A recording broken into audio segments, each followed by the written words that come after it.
Hello, Mage fans, and welcome to Mage the podcast that works hard towards ascension so you don't have to. I'm your host, Adam. I am joined by co-host Terry Robinson once again.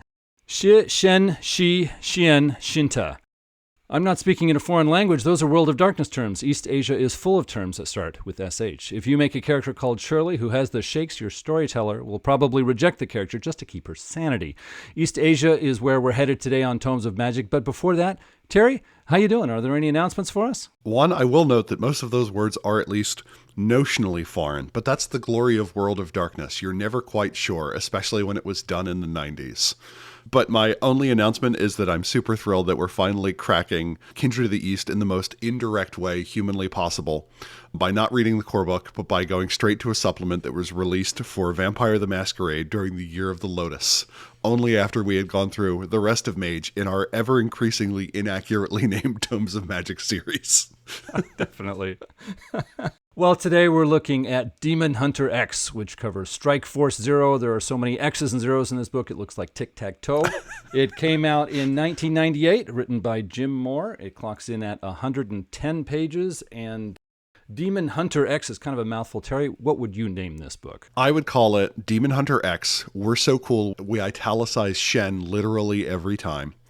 Demon Hunter X, come for the ass tattoos, stay for the intriguing systems options. And Demon Hunter X, what do you mean we don't understand Asian culture? Do you know how much anime I watch? This is part of the series. Like that last one. I would call a love letter if the person writing you the love letter didn't know your actual name and had to use Google Translate to get it into your language. So, but I love the fact that it's a production of a singular mind. I miss those books where it's like just a person in a room who sat down for 4 weeks and just handed in a manuscript when they're done. And just Rob Hatch is like, okay, yeah, let's see what happens. That was just the glorious era of RPG books that I wish we could come back to. Well, I would like to start off this walkthrough, and we don't get a prelude fiction, we get a prelude comic. Yeah, in the Prelude comic, we get a team that tries to take down a drug dealer. It's secretly a demon selling salt. The demon kills some guys. A vagrant ninja appears, kills the demon with prayer strips, and then takes everyone's money. And when a guy's like, you can't have their money, he like breaks his arms and stuff.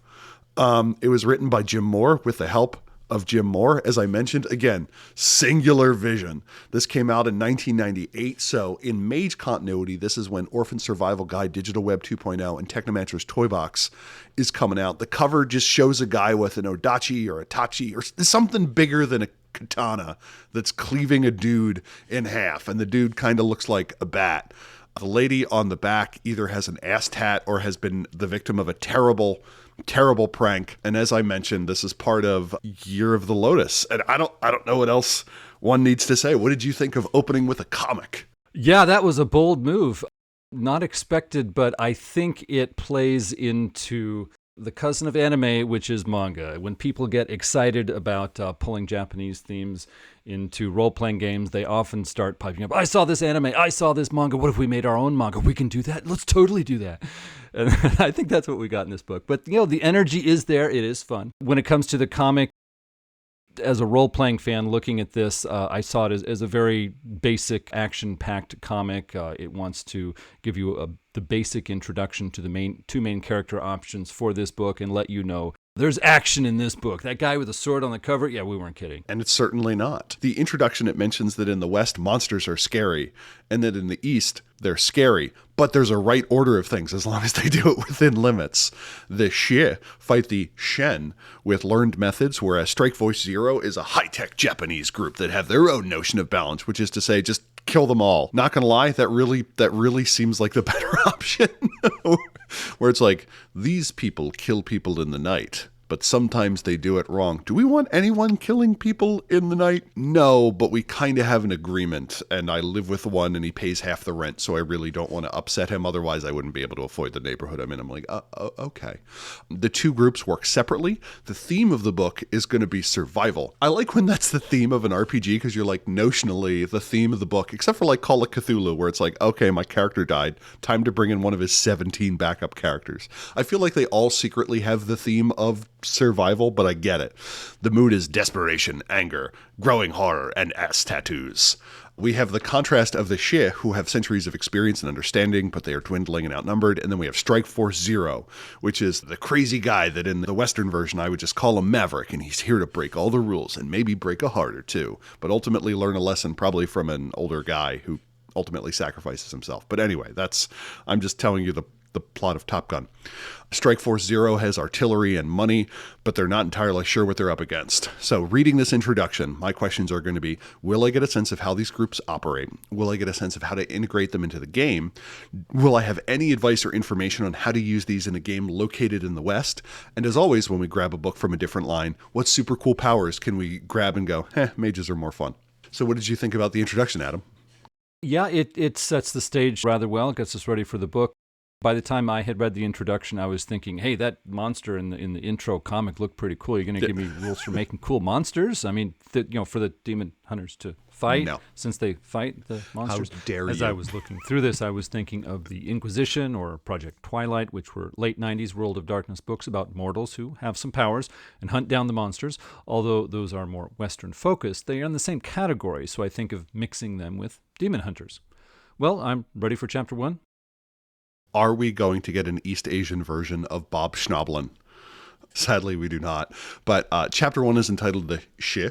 I will probably eventually just start calling them the Shih. I'm sorry, that's just not a noise my mouth is familiar with making. So apologies to the several billion people that make up East Asia. 3,000 years ago, during the Shang Dynasty, the kindred of the East, also known as the Kuijin or the Wan Kuei or the Wan Jian, depending on what edition and what grognard you're arguing with, ruled much of the land. Wang Kongyi wanted to fight them, but his father said, hell no, you idiot.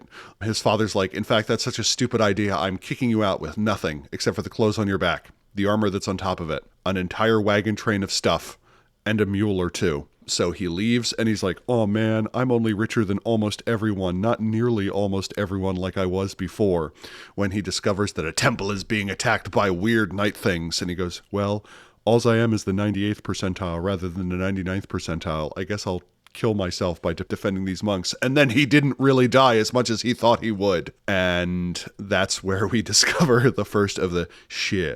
He undergoes a warrior monk training montage. The Shih fight back against these people trying to control the land. The lords don't know about them. The peasants are all too happy to conceal their existence because they don't like being attacked by vampires. It's apparently very easy to make friends by being like, how about I make it so a guy isn't constantly eating your kids? And he's like, I like the cut of this guy's jib. I think I'm going to listen to him and offer him a small amount of rice in return. We find out the Shang Empire is controlled by the Shen. They kill only those they feel are gluttonous. And it turns out Yi was a sorcerer the whole time. Yi returns home, find that his father has rebelled, and everyone was slaughtered. Totally murderated. It's like they killed all the men, and then they sacrificed all the women. Like, that both results in everyone being dead, though. It's just a different way to get to dead, from what I understand. It's like, we shot those, but we stabbed them. Probably should have had a content warning at the top, but in the meantime, Chu and the Middle Kingdom are fighting after a great sacrifice to the Yama kings rendered the Chu lands dry because suddenly where once there was one sun, there was now 10 suns. Now this happens, and because I'm a dork, I remembered us reading about this in Dragons of the East, but there it's listed as being the year 480, which is roughly 1,000 years later, and it wouldn't be a World of Darkness book if two books didn't disagree by at least a millennia, or there was a sudden 1,500-year time jump, and this book has both. Yi returns to fight the Chu Kuijin. That sentence was just a mouthful. Riding Kung Kung, the celestial dragon, he strikes out the sun with jade arrows, but each time he fires one, it ages him 10 years. And there were 90 of them, and people didn't live that long back then, so he's like 150 now. Others are like, well, that guy just died blowing up the sun. That's way more interesting than being a turd farmer. So I'm going to take a promise and I'm going to continue his lineage. So for 200 years, the Shih and an army fought the Shen, but they ignored Yi's command to only kill those who took too much. A fortress is built on the Kunlun Mountains where texts and trophies are kept. They learn the forbidden language of the Kuijin, Kaja or Kaya. I'm never sure in a foreign language if a J is pronounced as a Y or a J or some other noise. The Celestial Army eventually parts ways with the Shih, although later the Shih are described as being part of the Celestial Army. Who cares about internal consistency? And then the mountains are leveled, probably due to the Yama Kings. Totally not an earthquake, because those are natural things that happen periodically. Totally the Yama Kings. The Shih are like, well, that mountain just got leveled. Let's keep moving. So that was the key lesson they learned from that, which on the whole, not a bad thing. So as I mentioned, this is a White Wolf book, so we jump forward more than 1,000 years. This takes the reins from Lost Paths as the largest single time jump to ever occur in the world of darkness outside of like long ago prehistory. We find that the Shih have been slow to change. They stick with the master apprentice view where a master takes on 1 or 2 apprentices. The training period is listed as more than 5 years, then more than 10 years, then about 15 years. So I'm going to assume it's about 15 years. And apparently you spend most of that time learning how to not have someone tinker with your thoughts and learning how to punch trees. We find that the families that have kept to this are rare now. They view meetings between Shih as a sign that there's a big bad that really needs to be taken down, but the kids are banding together today with their TikTok and their cell phones or something, even though this was done in 98 and TikTok didn't exist yet. They mostly recruit from people who are like, well, my family was killed. Time to turn into a killing machine. If only I could find an ancient man wandering around in the woods to give me the appropriate ass tattoo to fight night vampires. And sometimes supply and demand meet each other, and we get a new generation of Shih. The training they undergo is first they must train the mind to resist. And the way they do that is basically by bringing them on a series of missions. And the first time they encounter one of the night folk that they're trying to kill, they're like, do you want to go kick his ass? Yeah. Are you going to go do that? No, that would be stupid. And if they answer that way, they've passed the first test. And I assume that's when they get one cheek tattooed. Then they go through rigorous physical training. They learn how to use chi to fight, because you can't have a book of White Wolf working without the term chi. Take a drink. Next, they beat up trees to toughen their skin and such. That's known as blunt force trauma. This seems like one of those groups where you're like, haha, I can punch my way through a brick wall. It's like, but you're probably really bad at playing Jenga, and that's what I'm going to challenge you to. Occasionally, they beat up mortals while they're doing their monastery wandering monk things. Basically, the idea is that the night folk have their fingers in so many terrible pies like child trafficking and other bad things and like drug running and so on, that if you meet a mortal that is doing that, they probably know a guy who knows a guy who knows a guy who knows a guy who knows a vampire. And if that's not worthy of death, I don't know what is. The dangers are that they slowly get bitter over time, and we don't really get a system to deal with that bitterness. It's kind of implied later. I just kind of wish there were one. But that's the Shih in a nutshell. Wandering people, we eventually find out that they get a whole bunch of extra dots and stuff at character creation to represent being badasses. Okay, but we'll talk about more about that later. What did you think about the Shih and their ass tattoos, Adam? I'm guessing they're getting that name from one of the dialects of Chinese, in which I have a hard time pronouncing. I'm just going to say it Shih like that and hope I get away with it. I can just imagine a person coming to a group of players and saying, well, my character's a Shih. It's like, you don't have to censor yourself. You can just say the word. If you're a jerk, let us know. It's like, no, it's not quite like that. The Shih are supposed to be the traditional East Asian monster hunter / ghost hunter, and this is a story, I guess you could say, story trope that we see not only in Chinese stories, but of course in Korean and Japanese and other East Asian, Southeast Asian nations as well. And so it is a very strong, I guess you could say, archetypical character in the minds of Asian people. And so, it's a lot of fun to bring it into a game and start working with it. We learn they've been around for roughly 3,000 years. They used to have 5 different houses or schools to train students to do 5 styles of whatever it was they used to do. Those schools are not named. They're not around anymore. I was all reading through the whole book to the last page. It's like, you're going to give me the 5 school names? Maybe I can do something cool with this? No, I'm sorry. It's forgotten. You know, 3,000 years old, people tend to forget things. Sorry. Maybe the Kuei Jin can remember, but they're not in a very good mood when you ask them. I thought the Shih was a great group to say that the Akashic Brotherhood has influences in. I can just imagine some cool ideas of saying that the Akashiana have been looking at this group over the centuries and sending a master to teach them, or guiding them out of a certain district when they knew a bad thing was coming down, and just saying that there's sort of a connection between the two groups. I think a storyteller could get a lot of material out of that. Now, when it comes to making the legendary Chinese figure Yi the Archer into the originator of the Shih and putting him on a specific date on the Chinese historical calendar, when we transition from this dynasty to this next one, it's not a bad idea, but it doesn't really sit well with me. In my readings of Chinese myth and legend, it seems like Yi the Archer was supposed to be this sort of prehistorical, foundational cultural figure, and to knock him to one specific point in known history and the influencer of a specific group, it just sort of took a lot of the majesty out of that legend for me. I think I would prefer to keep that as some sort of prototypical legend that a lot of different people discuss and bandy around and have opinions on in the world of darkness. So I am not familiar enough with East Asian culture you make mention of the fact that Yi was an actual character. Is this the equivalent of someone saying that the technocracy was founded by George Washington? Or like what what level of abstraction is this? If we could make a George Washington is a historical figure who lived in a specific place and started a specific, I guess you could say, government. But Yi the Archer, he's like in the mists of time in the past before history, this great man, this great legendary figure did a great legendary thing. And there's so many results from that in our modern time that it's hard to even examine them all. Okay, so this would be like saying the Shih were founded by like Ulysses. Yeah, okay. That's good. Got it. Yeah, go with that. It's like, Ulysses, he started our group, so this is what we're doing these days. It's like, well, hold on. But also, Ulysses was specifically born on a Tuesday in the year. Okay, yeah, got it. The lone demon hunter or exorcist is a common East Asian theme, and this book has to explain to me why I need a specific character generation and set of powers, because my mind instantly thinks hedge wizard who has some martial arts skills, maybe a martial arts weapon that seems to fit the lone exorcist from older East Asian stories. This book needs to help me understand why I should use this book to do it instead of just a hedge wizard with a really good sword and some skill. So we'll discuss that when we get to Chapter 3. But on to Chapter 2.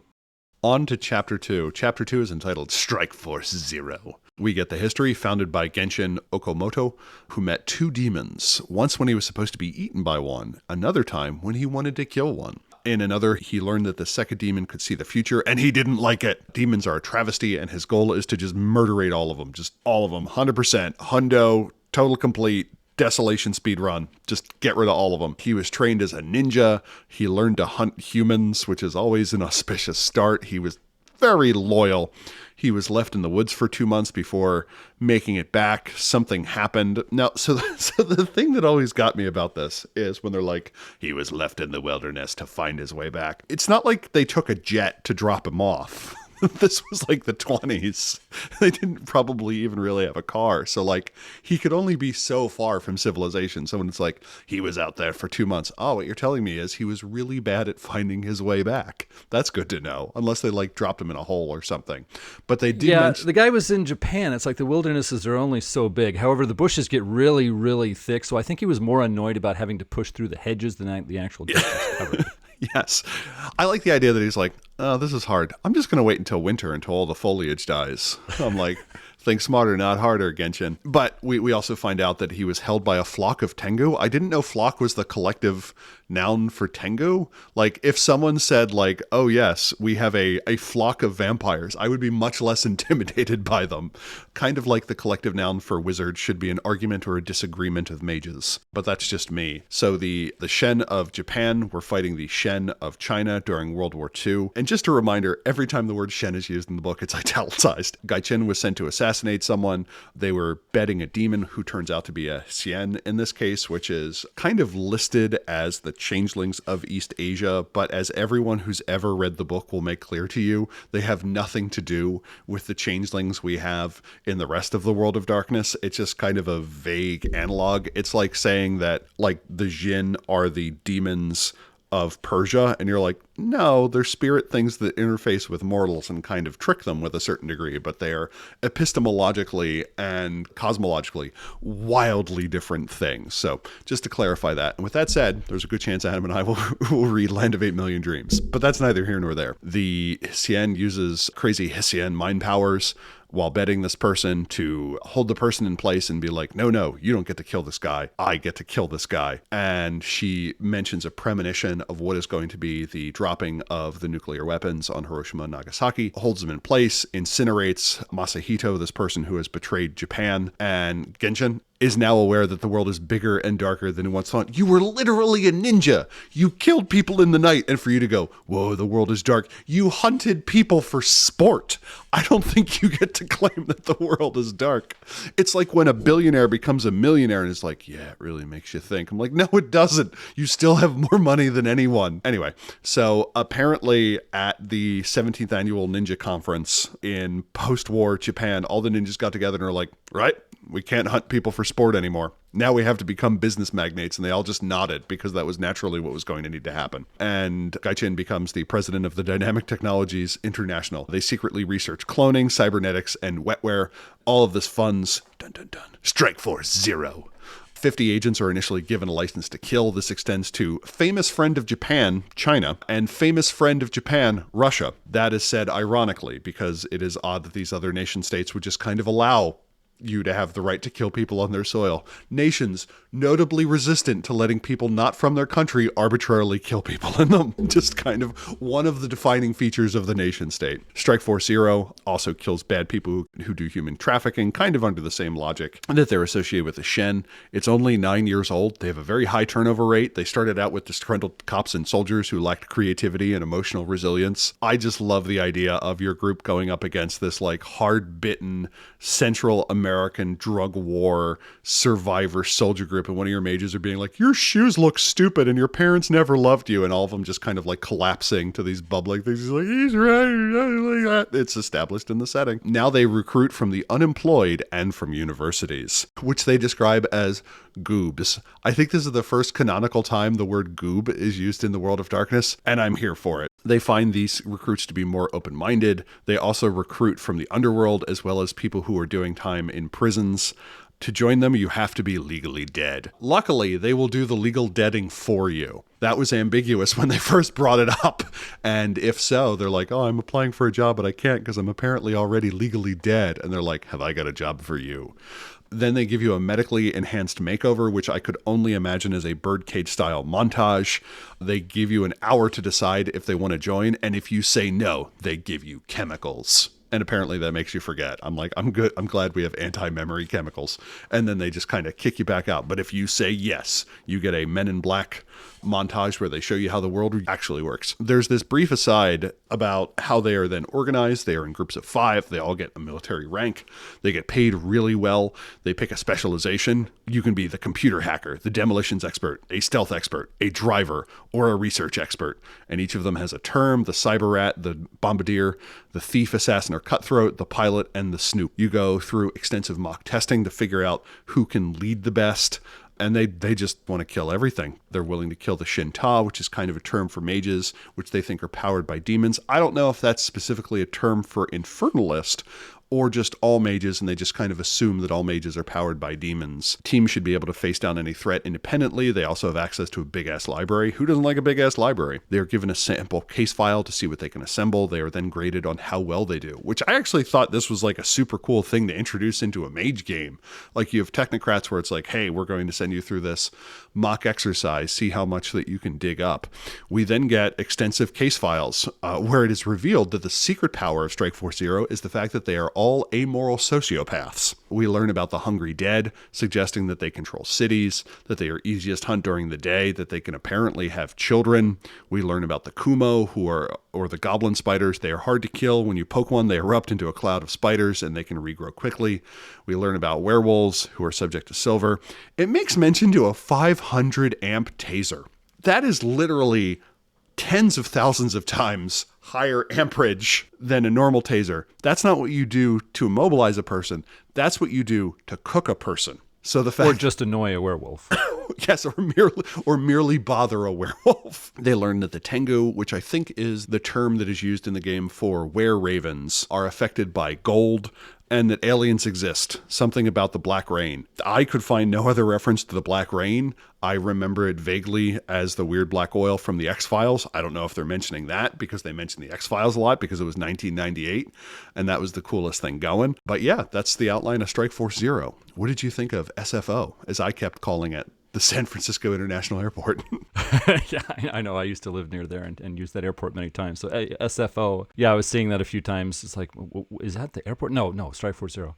In Chapter 2, it tells me that Strike Force Zero has about 50 agents at any given time. All of them are legally dead. And this actually helped me kind of get a handle on, for quick notes as a storyteller, it's like, okay, I got a sense of how big they are and what kind of people we've got in this group. And I actually found that helpful, so I appreciated that. Yeah, I did notice passing through this chapter that Shinta, or the Lightning People, is a nickname for mages. I thought, that's kind of cool. I thought a lot about the Project Twilight supplement for World of Darkness, which we have covered on this podcast previously, about the intelligence agency player characters from Western nations. And so I was thinking of that book as I was going through this chapter, because my first thought was, it's kind of like Project Twilight for Japan. But actually it is quite different, because Project Twilight really pushed this idea of multiple layers of conspiracy. You don't know who to trust. There's a lot of every kind of person in every agency pulling in the right way, the wrong way, and trying not to pull in any direction. And so you have all these different wheels spinning, and they conflict occasionally. But Strike Force Zero, it's like, no, all of the agents want to kill all the supernaturals, and they all pull in the same direction, and there's no intrigues or funny business going on. And so, my first thought reading through this was, well, this is almost simplistic. It's like everybody's on the same page, everybody wants the same thing. We haven't had problems for years, roughly 10 years. It seems a little odd. Now, of course, later on in Chapter 4, we get a little more detail and a little more interest to this group. But just reading through this chapter, it's like, this is surprisingly direct and simple. But I do like it. It does appeal to me. I mean, if I met some ancient woman who could tell the future accurately, it'd probably freak me out. Now, I wouldn't want to necessarily kill her and her whole family, but that would freak me out. So I can understand a bit of the reaction here. Yeah, certainly an interesting chapter, and I'm ready for number 3, which is a big chapter. It's like the meat of the book. It's got a lot going on. Just to note, if I ever opened like a psychic shop, whenever anyone walked in, my immediate response would be, I knew you were coming. And the fact that they don't do that, they're just leaving money on the table. Chapter 3 is entitled Character Creation, and it says, come up with your character concept. Are you going to be Strike Force Zero, or are you going to be one of the Shih? The Shih get more attributes and abilities, representing their 5, no 10, no 15 years of training. The Shih also have minimum combat-related abilities, which really chews up the dots. Like, you need to have 4 dots in occult, you need to have 4 dots of dodge, and just remembering that dodge was a skill in previous generations, I'm like, oh yeah, that was a thing. Before we're just call it athletics and move on with your day. For Strike Force Zero, you need to have abilities that line up with your group, as well as minimum dots in other things. If you're a Shih, you also get a 3-dot mentor, implying that they are there to give guidance and will actively shepherd you away from danger, or into, as the case may be. For Strike Force Zero, you get 6 dots in backgrounds, as well as an additional 3 dots in backers, which more or less backers is used to represent certification in this game, as we would call it in M20, which basically says you can commit minor crimes and so on and be let off the hook. Also, you have a certain amount of money to use each month for bribes. And then you get to choose your chi powers if you want any. The Shih get a dot in 3 paths, and I'm like, well, this implies that we're getting paths. Where Strike Force Zero instead gets dots and implants, the Shih then get 21 freebie points, and Strike Force Zero then gets 15 and can use them to purchase Numina, because of course they get psychic powers too. You can get more implants with the Arsenal background, which is more expensive. And then we get a bunch of new backgrounds. So the additional backgrounds we get are Arsenal, which represents additional implants. Implants reduce your humanity when they are bought with freebie points, so it kind of has that idea of the more artificial stuff you have in you, the less virtuous you can be, which I never quite got, but has been repeated in a number of games. Take that, people who have assistive devices. As someone who wears glasses, I assume that my maximum humanity would only be 9, but as someone who hosts a podcast, everyone knows my maximum humanity is actually 5. Then we also get the backers background, which combines bribery, money, and your license to do stuff, ability to carry a concealed weapon. At backers 5, you can basically kill a guy, and people are like, accidents happen. We get equipment, which is similar to requisitions for people who speak Mage the Ascension, and gives you access to specialty equipment on a temporary basis. And then we also get favors, which is kind of semi-mechanical, and it represents favors owed, 1 per dot. It mentions that over the course of play, you can spend this to reduce it, or if you do summon a real solid, you can use that to increase it. And sure, that's fine. We now have the favors track on the character sheet. We then get information about Qi, force of life or energy, that there are 2 types, the yin, which represents passive, receptive, and negative, the yang, which represents active, energetic, and positive. Strike Force Zero accesses these unconsciously through their implants, while the Shih learn to use it consciously. It is capped by your virtues, and for each 2 points you spend, you lose 1 level of health. You can use stamina to overpull from this, but as a result of that, you may ultimately lose humanity. And this is the part where I love the fact that mages just don't have any of the virtues. It's so much easier that way. I like the vampires have it, the mortals have it, but the moment you awaken, you're like, who cares about self-control, courage, and conscience? It is recovered through rest. You get 1 point back per hour. Health lost this way can also be recovered through meditation, unless you overpull from it, in which case it has to recover. Normally, meditation can speed this up, which is funny because later it says Qi is the force of life and needs to be recovered by living. You can also recover it from acting in accordance with your nature. As you do spend Qi, you can also accumulate Po, which is like anti-humanity. Because why not have more vaguely foreign terms that mean something system-wise that involve more accounting? Do you remember when we did, Devil's Due? And it felt like doing a tax return every time you tried to figure out if you had enough dots left over to buy a demonic investment. And it's like, take the number of taints you have, multiply it by the numbers of babies you've eaten in the last month and the number of warranty cards you failed to figure out, add 2 to that, and that's the highest you're... I remember reading through that. It's like, are we reading about atrocities or tax laws? Yeah. And it's weird as Mage players to look at a book and go, nerds, and then move on from there. Then we get the Kiao. I'm unsure how to pronounce it, Qiao, which they translate as being bridge, so I'm going to refer to it as the bridges. These are just another set of noumena or powers that you can get. The first is the Kiao of the Shen, or the Celestial Gods, which lets you write up prayer strips to blow up a guy, which is apparently what we saw in the introductory fiction. It is somewhat slow, but again, you can do a lot of ag damage. This is almost as damaging as the Sphere of Gun. The Kiao of the Mokang of the Devil Hunter lets you increase your various statistics. The Kiao of the Yuan or Jade Harmony allows you to resist mind tricks, ignore delirium, detect lies, and possibly step into the Umbra. It talks about the underworld or the other world, so I'm choosing to interpret that as Umbra. In this case, you get the Kiao of Feng, which is the Phoenix, which means you heal good. The Kiao of the Shih, or the Serpent, this lets you punch gooder. I liked this because this is the only time in a game where I've seen someone roll strength plus occult, and I'm here for that. The Kiao of the Qian, or Mirror, you protect your Qi, you steal Qi from other people and do Qi stuff. The Kiao of Longlin, which is the dragon ruler, allows you to do mind tricks, allows you to cause fear and intimidation in other people. The Kiao of the Meng, or Dreams, allows you to restore through meditation more successfully or to expel demons. The Kiao of the Zhu Mao, or the Resilient Cat, allows you to manipulate movement. These are pretty specifically tailored towards the Kuijin, and this was kind of the moment in it where I said, yeah, if I were to introduce these into a Mage game, I would probably want to modify these slightly if I were going to have mortals going up against like a Nefandus. Some of them are straightforward, like, hey, the one that lets you resist mind tricks allows you to resist the mind sphere, and so on. But I may need to do a little bit of tailoring if I wanted someone to be, for instance, resilient to the bad luck caused by the sphere of entropy or something like that. This is also in an era where we don't have the lethal bashing distinction, that we just have aggravated and non-aggravated. And I forgot about that because there was a point where it's like, this bullet does damage, but it's not as bad as other damage. If only we had a term for that. I'm like, bashing. Bashing is the word that you want, but it doesn't exist yet. RPGs, they're a technology. Then we get a long list of combat maneuvers, thanks to World of Darkness Combat, which is a book that existed because White Wolf created Street Fighter, the RPG. A bunch of these are specific on how to deal with specific types of Shen. One of my favorite maneuvers is the boop snoot, which is basically your ability to punch a werewolf directly in the snout. And it's like, yeah, you're real good at finding their vulnerable space. I'm like, dick punching. It's finally made its way into the world of darkness. Thank you. And then there's other parts like, you know how to stab a vampire directly in the jugular. And I'm like, again, these are remarkably specific. And then there's the final maneuver that it's like, you're so used to fighting werewolves, you have the ability to drive your hands through them.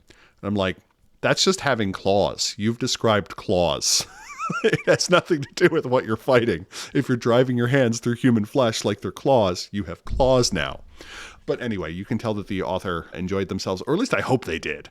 But if you like maneuvers, this has got maneuvers for days.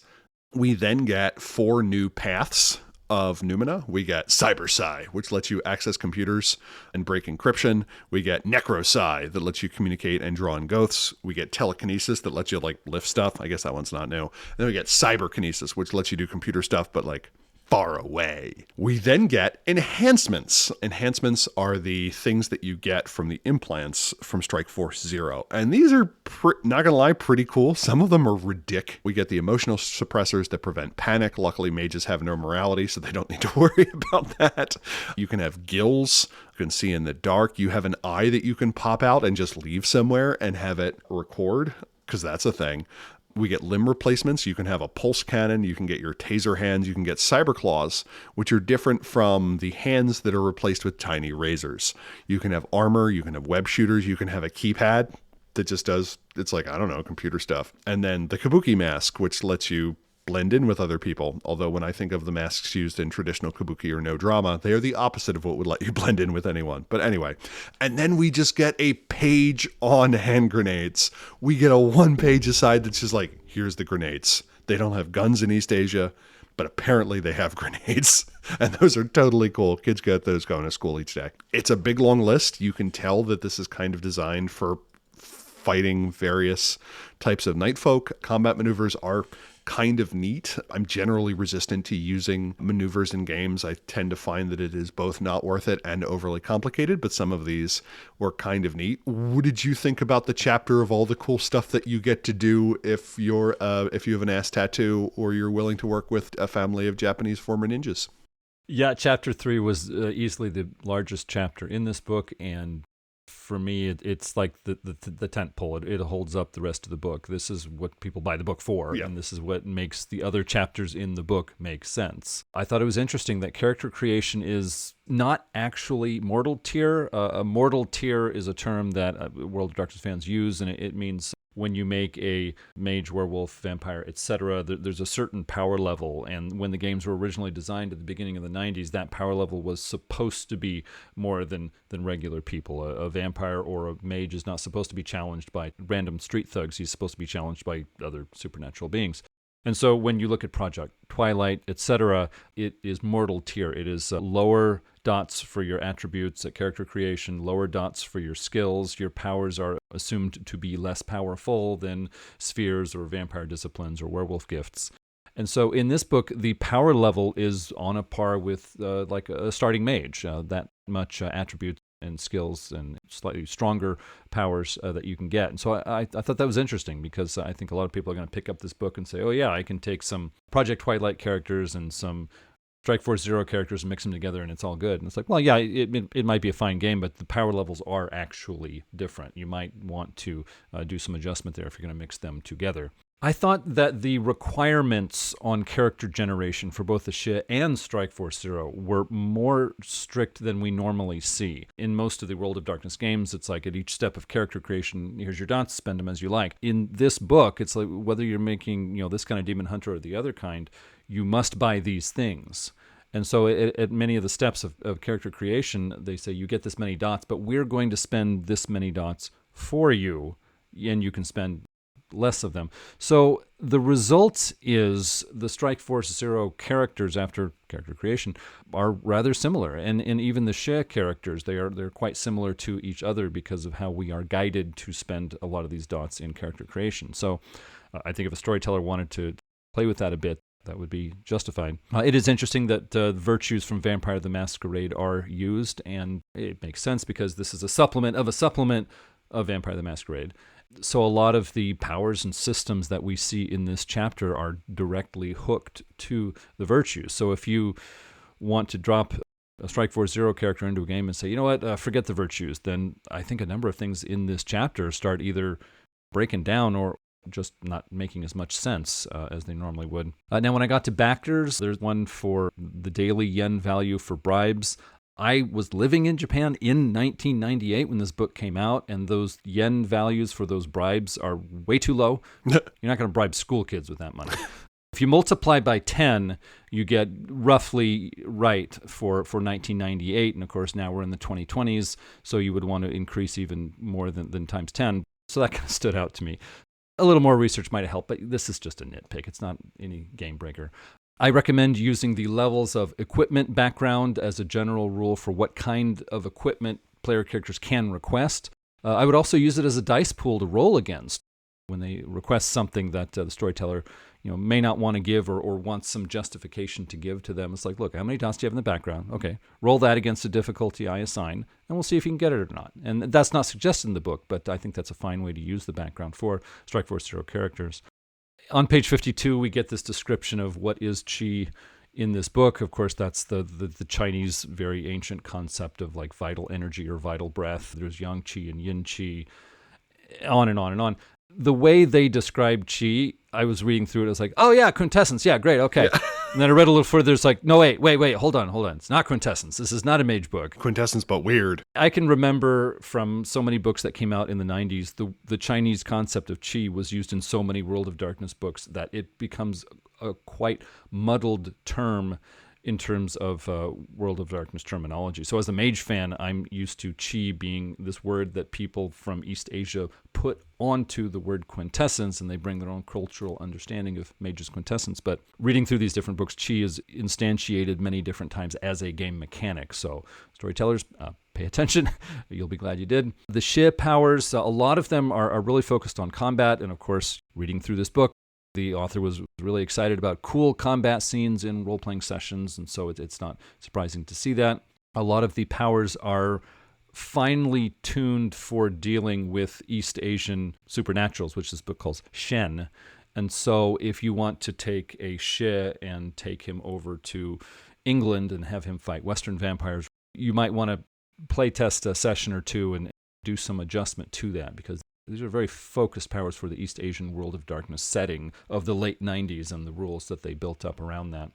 I like the Cyber Psi Numina. I think that's fine, but I would make a hard stop at mage systems. And what I mean by that is when the Technocracy, Virtual Adepts, mages, etc., when they put sphere magic into setting up a computer system, then that is going to be above your standard run of electronics and computer systems. So Strike Force Zero agent who has Cyber Psi, he wants to use that on like a laptop that he grabbed from a virtual adept. I would make that either much more difficult or even impossible, because if Cyber Psi can start doing whatever it wants with mage systems, with techno magic, then I think that's going to upset the World of Darkness. Things are going to kind of not work as well as they should. So one recommendation.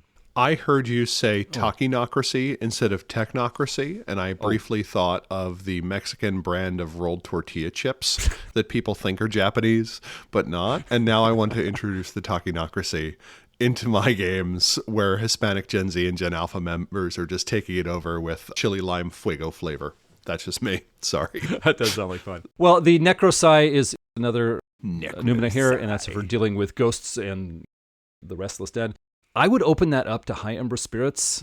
I think if I was going to take Strike Force Zero characters and put them into games with mages, if you open Necropsi up to high Umbra spirits as well, I think that opens a lot of possibilities, makes things more fun, makes it more useful. Cyberkinesis may be a problem if there are more character types than demon hunters in your games. So that's something to pay attention to. One thing I always think of is the Glasswalkers is a tribe of werewolves, and they live in cities, and they have werewolf gifts that have to do with computers and technology. And mixing that kind of stuff with Cyberkinesis Numina can get a little odd, so you need to kind of pay attention. It's frustrating to me as a storyteller to say, look, I want to take different character types and use them in my World of Darkness Chronicles, and right away, one of the things I have to understand is, okay, using supernatural powers or really good skills to mess with computers and electronics, I've got to get a handle on this. Because boy, howdy, there are a lot of different approaches to it. I mean, the virtual adepts do it one way, the Glasswalker werewolves do it another way, the mortals with Numina do it one way, and then very regular NPCs who are really good with computers, I mean, that's another class. And so you've got to just handle it all if you want to be a storyteller. It's not something I'm fond of, but at least it's something we can do. Now, I was amazed that Strike Force Zero have standard issue an implant called an emotion suppressor, and it defeats the Mists. That's Mists with a capital M from Changeling the Dreaming.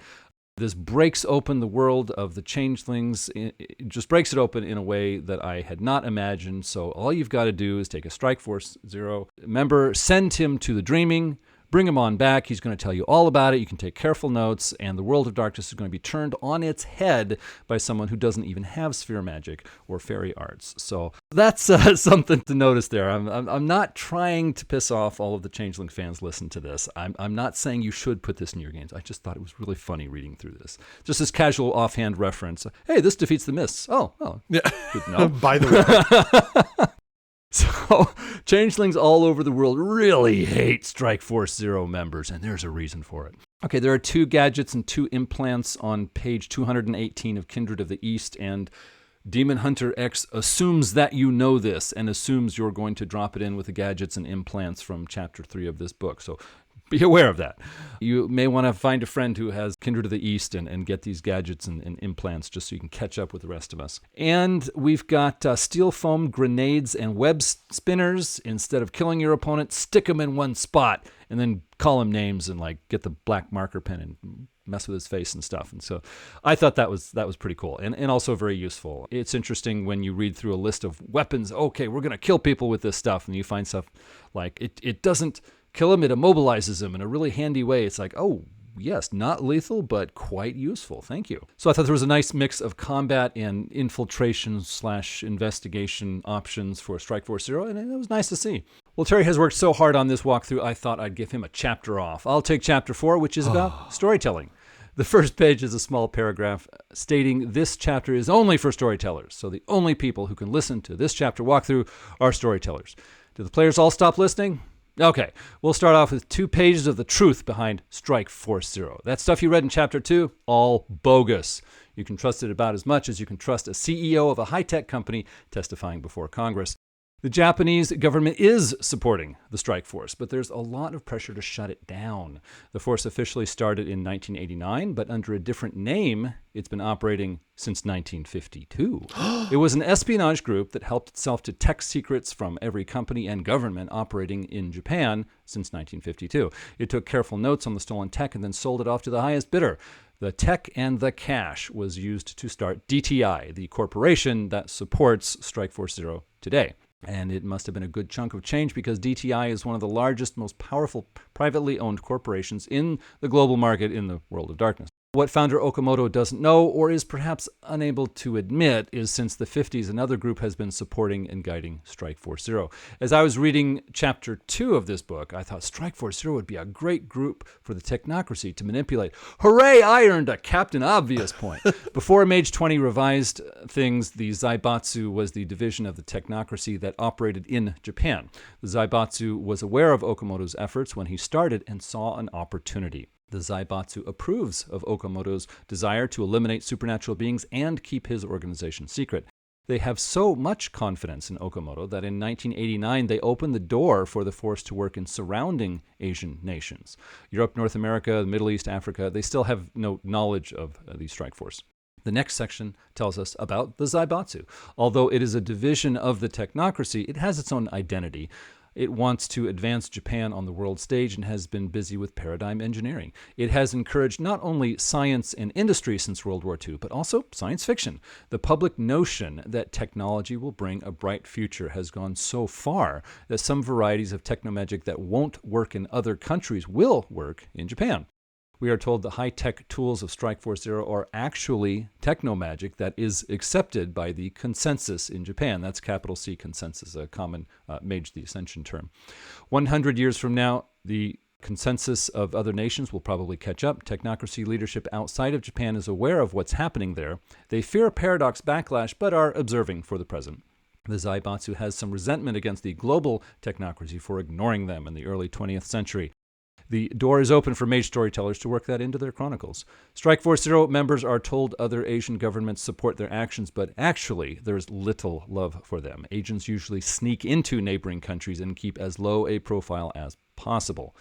We now cover organized crime in East Asia. We're told criminal groups are old and determined. They have been accepted into the weave of society, and the insularity of Asian culture makes regular people unwilling to share information with law enforcement. Some criminal groups even provide stability to their communities while pursuing vices. Because of long-standing connections to their communities or the corruption of governing authorities, some crime groups even help their neighborhoods by preventing the efforts of individual criminals. Why are we reading about organized crime in a book about monster hunters? Because many of the supernatural threats the monster hunters pursue have influence in these crime groups. Monster hunters will have to deal with them whether they like it or not. First up is the Yakuza of Japan. This description emphasizes their noble past and current efforts to protect their neighborhoods. This same notion is supported by several Hollywood movies I've seen. I think this write-up goes a little too far. Living in Japan in the 90s and early 2000s, I can tell you Japanese people fear the Yakuza and don't see them as a positive presence in their neighborhoods. This comes not only from personal experience, but also Japanese popular media. However, if you want some good Yakuza inspiration for your games, I highly recommend the manga Sanctuary, translated by Viz Comics. We'll try to put a note in the show notes for you. Triads, usually associated with Chinese-speaking people, are next. They operate over larger areas than the Yakuza and are known for their aggression and ruthlessness. Tongs are local street gangs. Tongs go for more immediate crimes and have less organization. They are known for being more violent with no thought for the future or their communities. The next section is about mood in Monster Hunter games. We're told terror is the buildup of anxiety when a threat is known but not yet present. Horror is the reaction when the threat is revealed. Because the virtues of Vampire the Masquerade are used in this game, terror and horror are differentiated. They involve different virtues. The self-control virtue is rolled against when the player characters discover things that turn their world upside down. Failing the roll means the character starts obsessing over things and losing focus. Botched rolls give derangements. This is a good time for storytellers to assign new flaws. As a podcaster, I've botched a lot of self-control rolls and picked up derangements. Trust me, folks, it's no big deal. When faced with immediate danger or frightening sights, a courage roll is made. Failure means fleeing or attacking prematurely. Botching leads to paralyzing fear in the short term and a derangement in the long term. Next, we have a big section on anime. The author tells us anime was not only a big inspiration for this book, but running games informed by an anime aesthetic gives a welcome change of pace for World of Darkness games. This book was put out in 1998, and with my knowledge of anime up to that point, it explains why the powers in this book are so combat-focused. Although I'm an anime fan myself, I think the trend for anime-influenced RPGs is a little overblown. I can see getting visual inspiration from anime to add to your games, but beyond that, it can lead to shallow role-playing that focuses too much on appearances and combat. This section recommends taking cues from the team dynamics of many anime shows. A 5-person team with a clean-cut hero, a rebel, a geek, a brute, and a pretty girl. This team dynamic started in Gatchaman in 1972. It has been imitated in a lot of anime shows over the decades and even got into the live-action tokusatsu shows and was imitated a lot there. The author recommends rewarding players who play to this team dynamic by letting them recover chi more quickly. This makes demon hunters more powerful and defines the game session the author wants. Lots of combat punctuated by snarky character interaction. To summarize, how quickly you let your players recover chi determines how bold they become. The author lists recommended anime. I've seen most of these. Some are solid recommendations like Peacock King, Vampire Hunter D, Demon City Shinjuku, and Wicked City. These depict monster hunters at work, mostly in the modern day, and could inspire your games. I had to look some of these up because I know them by their Japanese titles. I've been a Kujakuo fan since the 80s, and hearing it called Peacock King is just weird to me. Wicked City is rendered here as Supernatural Beast City. 3x3 Eyes is another solid recommendation. The manga is better than the several anime attempts that fizzled. Vampire Hunter D has 2 homage illustrations in this chapter alone.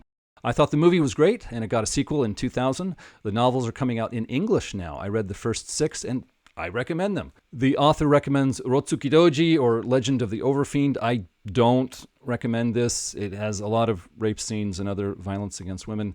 Dirty Pair and Hades Project Zerorimer are on this list. What the hell? These two science fiction anime have nothing to do with the World of Darkness. I have Zerorimer on DVD. I'm a big fan.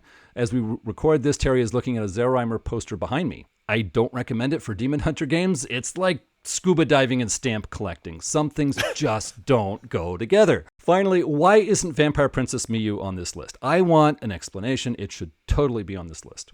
This chapter concludes with advice on running chronicles for demon hunters. It assumes a demon hunter chronicle. We start with a focus on the Shih. We are recommended the Shih aren't trying to eliminate monsters, just punish the ones that go too far. It tells us many monster cases are as much about discovering why the monster went out of bounds as it is about stopping the monster's rampage. This comes from Asian ghost stories, where a ghost wasn't hurting anyone and then gets disturbed. In those stories, the hunter restores the situation to a place where no one is getting hurt. A werewolf or a kuei-jin who normally kills people and needs to return to killing less people is quite different. A village or neighborhood will not be happy that the monster is only killing a handful of people. They will only accept monsters that don't kill or rob anyone. I understand the point the book wants to make about Shih and the natural balance, but I want my games to be halfway believable. We're told the Shen, the supernatural beings of East Asia, understand the Shih are neutral parties. They even see trouble with the Shih as a sign that their group has pushed things too far. The Shih are mindful of the fact they are outnumbered and outgunned by the Shen. If the Shih start too many fights, the Shen will just wipe them out. The trouble is, if an important Shen goes too far and gets killed or chased off by the Shih, the Shen's revenge will fall on the Shih anyways. Again, this idea about a respected balance between monsters and Shih is extremely hard to support. The only way I can see it working is if there's an established method of the Shih communicating safely with local Shen leaders, and the book doesn't really give us that. We're told Shih hunters get hardened by the difficult life they lead. Hill Street Blues and MASH are two old American TV shows that the author recommends to get a sense of this. Those shows were both very popular in their day and depicted characters in very difficult and dangerous jobs who managed to adjust and keep going. Most Shih are solitary, and we get advice on a game with one storyteller and one player. The author recommends TV shows, mostly from the 70s, that portray a character moving around and spending a lot of time interacting with regular people, trying to gather clues to help find the threat that must be faced. I appreciate storyteller research, but I'm not going to watch a stack of DVDs of 70s TV shows. Keeping the hunter in one city helps flesh out relationships with supporting NPCs, but only a very large city can explain a number of monsters that a hunter is going to face session after session. The alternate is a wandering hero, and several TV shows are recommended as examples of that kind of story. I'm not a big TV fan, but I do appreciate the author providing concrete examples for us storytellers. A group of Shih working together is not common in the World of Darkness, but many players may want that kind of game. The trouble is that natural balance I mentioned earlier. A group of Shih will attract attention and be able to bring down bigger foes. This could easily lead to the Shen deciding the players have broken the ancient balance. A Shih group should probably move around and expect difficulties if they try to negotiate. We turn now to Strike Force Zero. Like many Mortal Tier chronicles described in World of Darkness books, Strike Force characters know very little about the supernatural world. The author advises storytellers to decide what the sources of information will be for the players and manage them well. How much and how quickly the players learn secrets determines the pace of your chronicle. An X-Files-like approach is suggested by allowing the players to direct the research efforts of their local headquarters. Perhaps a virus or gene is discovered that creates werewolves. The lab hands the players a cure. If it turns a werewolf into a regular human but cripples them, the players have a moral dilemma to resolve. If the technocracy takes the player's cure to use on a large scale, the story takes a different direction. Also, what if an outbreak of disease slowly leads the players to a kuei-jin preying on a neighborhood? A new medicine could make a person safe from kuei-jin attacks. Now the players can push the kuei-jin into operating in areas they choose. Next, Strike Force agents often infiltrate criminal groups. That kind of life is dangerous and full of odious activities. There are no agreements between the Shen and Strike Force Zero. When the monsters are disturbed, they might retaliate harshly. If the players remain in the same area, they should consider that. We're told Wraith activity is increasing in East Asia, but we aren't told why. A few random ideas are dropped. War between different groups of Shen in a city will look like gang violence. New faces appearing at Strikeforce headquarters will stress everyone out. We end with the idea of mixing Shih players with Strikeforce Zero agents. The author tells us it's hard. Maybe find a common foe. And that's it. Not a very helpful section. I've been critical in the past of storyteller chapters in World of Darkness books, but this one is quite solid. Although weak in a few parts, it gives the storyteller some decent resources and advice. I wish it addressed mixing demon hunters with other kinds of player characters like mages, arcana members, mummies, etc. But Terry, what did you think of Chapter 4? Chapter 4 was indeed a chapter. It kind of harps on the idea that Japan is more technologically advanced than the West. And it's just kind of a front for the technocracy. And it's like, everyone else will catch up in a century. I'm like, I don't know. But that's just kind of a trope that was much more common then. The gap in certain areas has certainly closed. Although I certainly wouldn't mind suddenly having access to high-speed bullet trains. The idea that the implants are magical is kind of interesting, that there could be a great backlash. This is something that's brought up at various times throughout the game, and we never get a system in Mage for, like, a great backlash. We have the Avatar Storm, we have the invention of the United States, and those are the two, like, grand paradox backlashes we ever get. I really wish Mage had, like, some guidelines on something like that, because I think it would be super fun to represent society-scale paradox backlashes. It specifically notes that you quickly become desensitized to violence. That's not something I generally have in my Mage games. At the first times the characters encounter violence in the World of Darkness, even over time, it continues to be there. I do like the fact that they made the terror versus horror dichotomy. The terror is the anticipation and the horror is after kind of the reveal. I like the guidance on the self-control checks and like how conscious self-control and courage rolls would happen. Again, we're mages. We're too cool for that stuff. So take that virtues. I like that they're like, anime is much more nuanced than Western media. Here are all the stereotypes and the characters you have to play, and if you're not doing it, you're doing it wrong. And I'm like, okay. Shih is kind of presented here as like an adjunct or an accessory to willpower. I do like that it rises and falls more, and that's kind of interesting. Also the fact that they're like, it's replenished by living. I do like the idea of having a touchstone or sanity system where you do these slice of life scenes, and that is what allows you to renew it, because I think that's something a lot of Mage games often fail to consider. Do you have a dog? Do you have neighbors? Stuff like that kind of grounds you as a human. Or is it what I like to call a Hogwarts game, where it's mostly magical people interfacing with magical people in a magical place? They reinforce the idea of Shih as enforcers of balance. What does it mean to define that? That could be something interesting for a group to kind of do, especially if you want to rewrite Strikeforce Zero as not them against everyone. It's interesting that this term, I think, is 2 years before we get Dragons of the East, and before I think the Zaibatsu were formally declared to be the technocrats of Japan, until we find out later in Technocracy Reloaded that that's just Nephondic propaganda. God, I hate that section. Anyway, I have no commentary on the anime references, because the entire time I'm like, yes, this thing I haven't played is like this movie I haven't seen in this language I don't know. So it mentions that it's hard to do solo campaigns. Yes, it is remarkably difficult to do solo campaigns. I also like that it's a book on fighting the Shen, and they're like, the only way Strikeforce Zero and the Shih would ever work together is if they had a common foe. Meh. And I'm like, it's right there. It's an entire book on having a common foe. Just give us a couple of examples. But that was my my thought on Chapter 4. Any other thoughts before we roll into the appendix?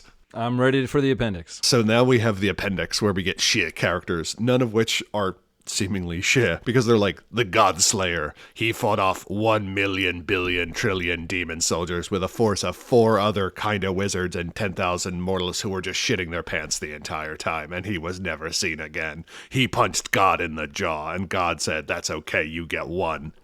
We get Master Komodo, who is a great warrior that carries very old weapons that has been around forever. We get Chen, who is really thin and destroys criminal empires. All of these are way beyond the power listing that we get, and all of them have to be using the Bridge of the Phoenix. Otherwise, it would not make sense for them to be centuries old. And they're like, he's so old, he may be one of the bad guys, but one of the good ones, even though we're constantly talking about how they're all bad ones, unless you're Shih, in which case you believe in balance. And if we learned anything from the Arcanum, I'm just going to assume they're all mummies.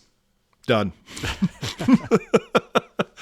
East, West brought together. We get the key characters in Strike Force Zero who are not nearly as legendary. We get a sexy librarian, we get an accountant, and then we get 2 other characters. They really kind of phoned it in compared to what they did with the Shih, where they're like, this man killed a dragon just using a hairpin and a little bit of leftover sticky rice. We then get items. We get the bow that can't miss. We get the stick of ghost whacking. We get the sword of fuck you, Garrow. We get the fan that messes up Faye. We get a gun, and we get really loud bullets. So these are the items that we received within this, and they were fine. They're like fun. I like that the incredibly loud bullets, you still kind of have to hit the guy, but we basically get items that just do aggravated damage against specific characters. If your game does not want to specialize, I recommend the flamethrower because fire does ag to everything. We then get character templates. We get the butt cheek reversed character as the first Shih Wanderer, who has incredibly voluminous hair. We're talking about like Delta Birkin designing women hair. This is massive. There were so many moms in the 80s that would have become Shih if they knew that that's the level of voluminous, glorious hair that they would have gotten. This person is missing an eye, has been stabbed in the arm, but locks absolutely flawless. Unless this person has like 3 dots in wigs. That would also be fine. I just like that the character has a demon braid and surplus hand grenades because everyone in East Asia has hand grenades and a GI duffel bag. I have spent years living in East Asian nations and a lot of very attractive people. But when I look at this illustration of this desperate Shih warrior woman, I think that's a foreigner who's just hanging out in China or something like that, because that's more of a Western look in terms of hair, body, pose, the whole bit. So yeah. The other thing that jumped to me is the fact that we have a Poe track, which implies that Poe can be spent and not just accumulated. And I don't really recall mentions of that in the book, which I thought was interesting. We also have the XP area is listed as weakness. And I'm like, oh, okay. The attributes and tracks go up to 8 dots. So I'm not really sure what's up with that either. But yeah, choices were made within this, and that's fine. We get the neighborhood protector, who again is using assorted hand grenades and a wooden club to keep out the neighbors. We get the San Francisco airport parapsychologist, who again, powers of the sexy librarian. Several Japanese translation dictionaries. And from what I understand, having just one Japanese dictionary is never enough. It's kind of one of those things where you need like 4 or 5 of them, but I know no East Asian languages. We then also get a Strike Force Zero assassin who has a sheath and a kabuki mask and a really high willpower and comparatively high humanity and no conscience. So these were all character templates. They were fine. Again, I'm thrown out by the fact that the track goes up to 8 dots, that we have the Poe track and so on. And then we get a page of notes. And since I read the PDF version, I then got to learn about the books that were coming in spring of 2012. So, and it just lists winter 2012, winter 2013, Mage convention book. Can't wait for Mage convention book to come out, which is odd because this would have been under CCP rather than Paradox. But yeah, these interesting little artifacts in time. Adam, what did you think of the appendix? Well, let's see. We start off. Okamoto, the director of Strike Force Zero, his office is full of mysterious trophies that can lead to stories. I thought that was pretty cool. I'm guessing from the hints that Okamoto's wife is a technocrat who's keeping tabs on him. At least that was the impression I get, but of course that's open to interpretation. 4 magic items for Shih, but only vague hints about what they do. I guess it's a common thing that you hear from us many times in the tomes of Magick. If you're going to throw out some basically magic item, it'd be nice to give us some systems for this. And while it is true that as a storyteller, I can read these descriptions, and if I like it, I can make up systems for them and put them into my game, I don't have a problem with that. That's fine.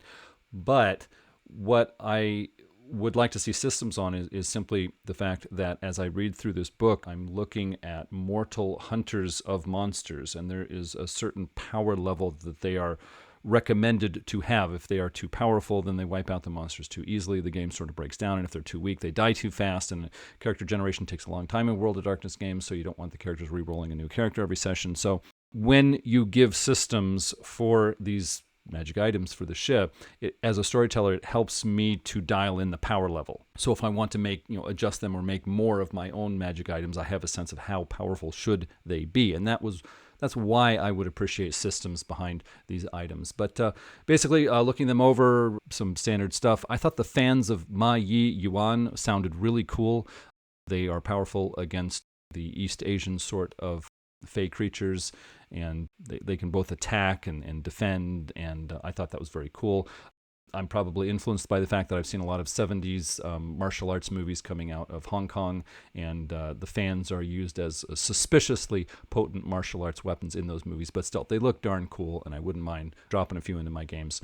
The sounder bullets, I thought was a really great idea. I mean, I suppose this could break down into farce, but the basic idea is Strike Force Zero has a high-tech bullet, and when they fire the bullet, when it impacts, not necessarily on its target, but if it's near its target, it lets out this sound at a frequency that regular people can't hear. You think the old dog whistle example, the dogs hear it, people don't. It's like that for werewolves and a lot of Kuei Jin who have powers that enhance their sense of hearing. So basically, you pop off a couple of bullets, and regular people seeing this, they think it's a regular bullet. They hear a regular noise when the bullet leaves the gun, and they think, wow, this guy's a lousy shot, he can't hit anything. But actually the werewolves and the Kuei Jin, they get confused, they get minuses on their ability to continue fighting. It was very appropriate and very useful without being overpowering, and so I quite like that. I like the idea of that being used against a mage, and the mage just being like, what? Just being utterly unaffected, especially if the mage is in the 50s and 60s and they can't make out things anyway because they never had ear protection and they have to crank the TV real loud anyway. The ectoplasmic disruptor bullets are cool. We've seen this several times in World of Darkness games. You can shoot ghosts. It's like, it sounds silly, but actually in a World of Darkness game, when wraiths really do appear, it is useful. Let's give the at least a little bit of a clue to the Strike Force Zero character. So I did like that. The rubber bullets. Oh, sorry. I love that it says living beings are unharmed, though humans with humanity rating of 5 or below sustain headaches from the radiation. So it works against ghosts and assholes. like you either need to be dead or a war criminal, and this will mess you up. Yeah, how often do you see that? The rubber bullets, as Terry mentioned, they had a system to sort of simulate bashing damage before there was bashing damage. So I guess that's easy to handle in Revised Edition and Mage 20 rule set. But for me, a guy who actually likes to play around with the second edition rule set, I thought this was a nice way to handle what we would call bashing damage in later editions. I think this is perfectly fine. I would use it. There is a bullet chart in a sidebar. This is high quality material for a storyteller who is referencing this book in game prep. Like I said, I wish more of these World of Darkness games were written as reference books rather than first-time careful read kind of books. And bullet chart in the sidebar is excellent for that. I can flip the pages really fast. My eye will catch it. I'll go to it. That's what I want during a game. The woman illustrated for the Shih Wanderer template has a Power King or Strong King tattooed on her butt. I have no idea what this is supposed to mean. Listeners, please don't send an email explaining this one. There are some things I just don't want to know. The editor should have made sure the template descriptions were a bit shorter. I think the 2 or 3 first character templates, they seemed really wordy. It's like you could cut out word count and make it more effective because the reader is getting to the point more quickly and moving on. And that's what you want for a template. I mean, this is not lore. This is not teaching about the setting or the game. It is just an idea for a character. So expressing that in less words is better than in more words. But as we look in general, the book as a whole, Terry, what were your thoughts? I thought it was well written. I don't feel like a lot of words were necessarily wasted, which is something I try and pay attention to, especially because we often have to read these books quickly. It would need a lot of updating to make sense culturally. Like you're just kind of stuck with the stereotype and presumptions about East Asia of the period. It seems like it would be really hard to move a bunch of this to a Western setting. But as Adam said before, I could certainly feel comfortable using these items and modifying them and applying them to Project Twilight or SAD or another Western government's efforts and just saying, hey, I'm going to call it this, but I'm going to use this system and background because I think it would be really cool if the technocracy were secretly responsible for a Strike Force Zero-like thing that existed somewhere in the West. I'm perfectly fine with having powerful mortals as a character type. It makes sense to me that, like, hey, you've spent all your time practicing being a wizard or being an apprentice. This is what a mortal can achieve in the same period of time, functionally being a standard character, but with the backing of our government and access to superior training. A lot of the systems feel very tuned in for dealing with the Kuijin, the East Asian analog of vampires. I would need to update it for it to be a mage campaign, or I would need to have a game where characters were maybe dealing with, like, oh, this Nefanda summoned a demon and that's what we're dealing with. But I mean, it gets kind of close enough. The Kiao, the bridges, those were kind of neat. I like the fact that they had specific anti-power ones. Another alternative is just give them access to anti-magic. This could be either due to the Shih having trained in some way, or it could be due to the fact that if you make a Western analog for the Strike Force Zero, they just have access to Premium. To them, it's just an advanced alloy, and suddenly they have dots of counter magic in the same way that a hit mark might be. I wish they had given brief write-ups of the other types of Shen. We just get the sociopathic lists in the Strike Force Zero section. It's also interesting that this takes place before the Week of Nightmares, so we don't get like the Shamblers and so on that we would eventually get for Hunter the Reckoning. I wish there were more plots to run with. I wish there were a little bit more plot seeds. We get the precursors of them, but it would be really useful to just have like a one-page dossier, especially as Adam points out when you point to the incredibly prolix write-ups that we get for the character templates. And the character templates to me are always odd because it's like, oh, the character template got 3 times as many words as any of the key characters in Strike Force Zero in terms of like just raw verbal description or word description that we get. The other key thing that they failed to include that I would definitely need and just makes the game feel incomplete is we have no statistics for East Asian balloons. So I don't know how I'm supposed to run a game without either rules for that or void ships. Otherwise, I don't feel bad about including this. I think this was a perfectly good entry in Tomes of Magic. I think mages running into a member of Strike Force Zero or one of the Shih, and both of them being like, I don't know what that is, and the mortal being like, I don't know what that is. It's very useful to have in your back pocket. I thought there was going to be a little bit more over-the-top anime stuff, and there was some, but it wasn't as over-the-top as I was led to believe in conversations with certain people. I thought it was a fun read. It was breezy. There was so much art. I liked that. It was nice to go back to the days where every other page had at least a half page of art in it. This is the transitional style of Leaf Jones between the tubes of second edition and kind of the over Gumby style characters that Leaf did for revised. It shows a really interesting mix there. The number of interior artists, there's a wide variety of them, and I think that was kind of neat. But yeah, I thought this was good, clean fun. I'm going to have a couple of ideas. Obviously, I would need to supplement this with a lot of work if I wanted to include it in a contemporary game, but just as a template for what a Western organization could be or one around the world could be, I think is interesting. I also like that they clearly present the difference between the groups in terms of what they are trying to accomplish, because generally in Mage, we either have the Arcanum or we get the templates from Gods and Monsters where it's just somebody who's has it in for mages. And I think this is a organizational level that is a bit more nuanced, and I think that is interesting. And Adam and I have talked any number of times about, wouldn't it be neat if this mortal organization were secretly backed by the technocracy? And we finally got one. So that was good. What did you think about the book overall, Adam? Well, I enjoyed it. I thought it was well written. One of the questions I had when I was reading the intro is, hey, they go up against these wild monsters. You showed me one in the Prelude comic.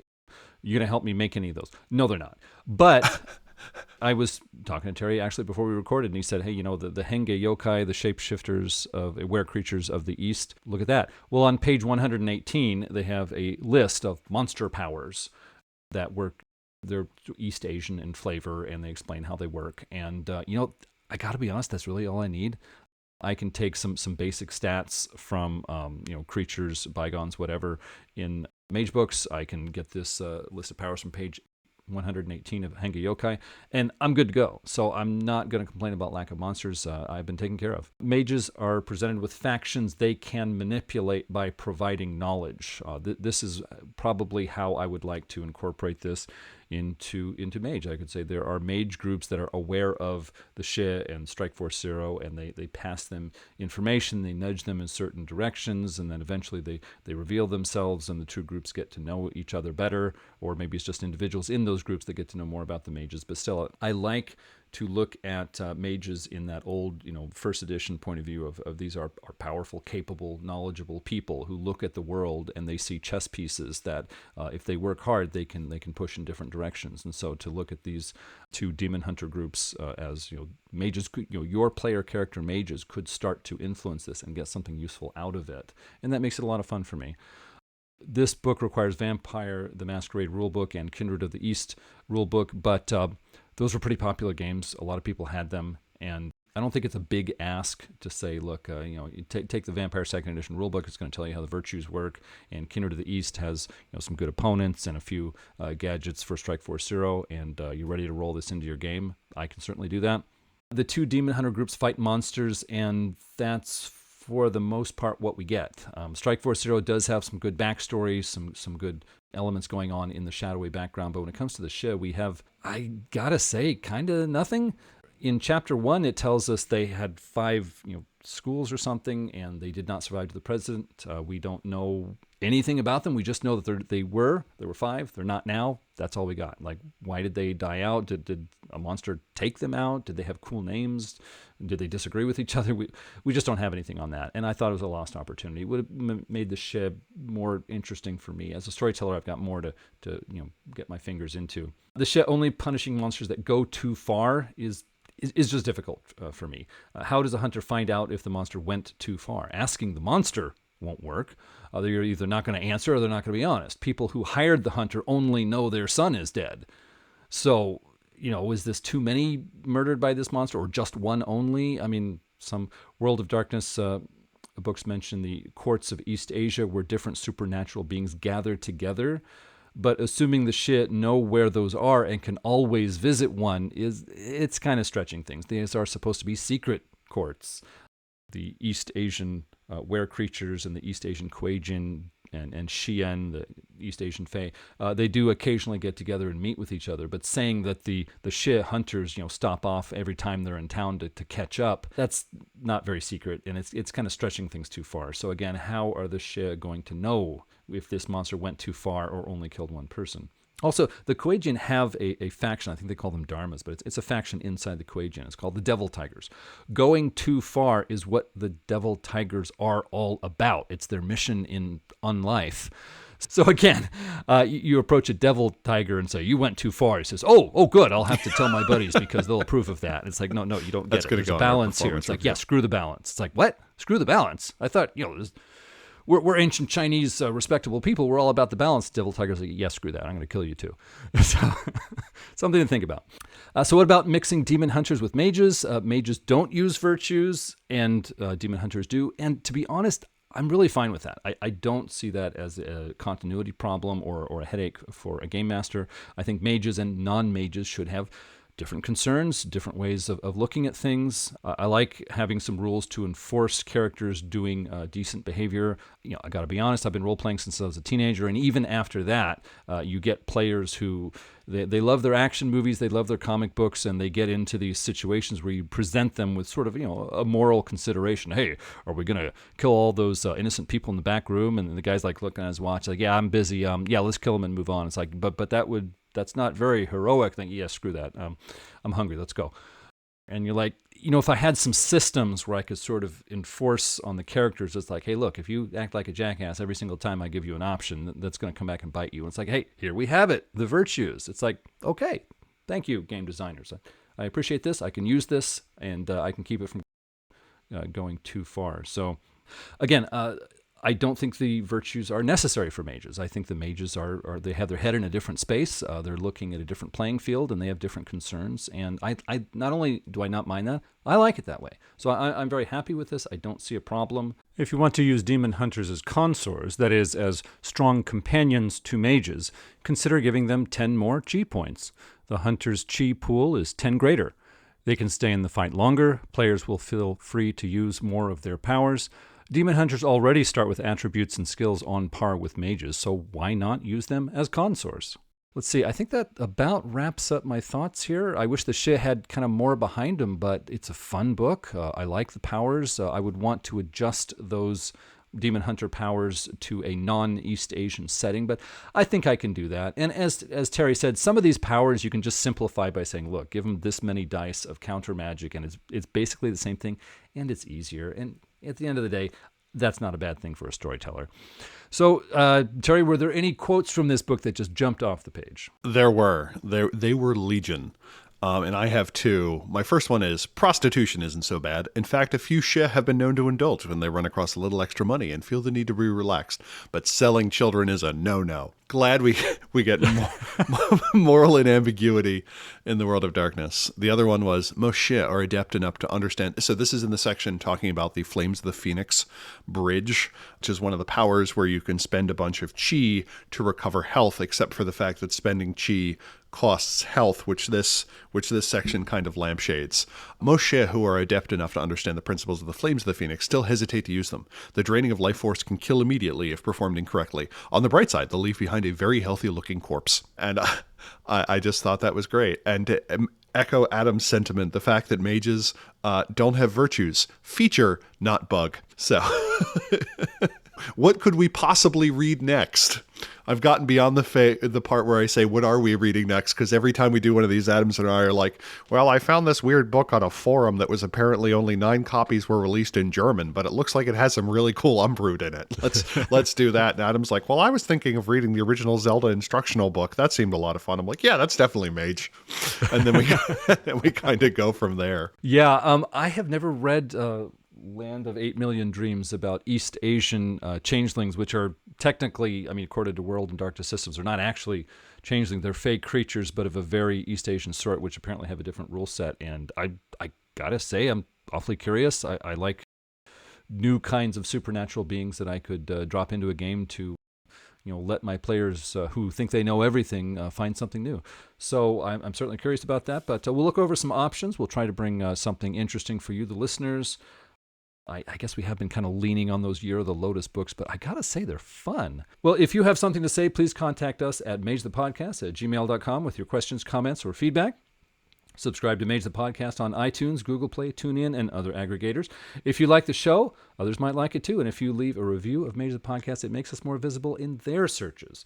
You can follow us on Twitter at Mage the Podcast. We're also on the web at magethepodcast.com. You can listen to past episodes there and see the complete show notes. We have a YouTube channel now where you can find our episodes. There's a link in the show notes, but you can also just search for Mage the Podcast. You'll definitely find us there. We're also on Mastodon, link in the show notes. This episode was assisted greatly by our executive producers. Terry, can you share the names of our executive producers? I would be glad to.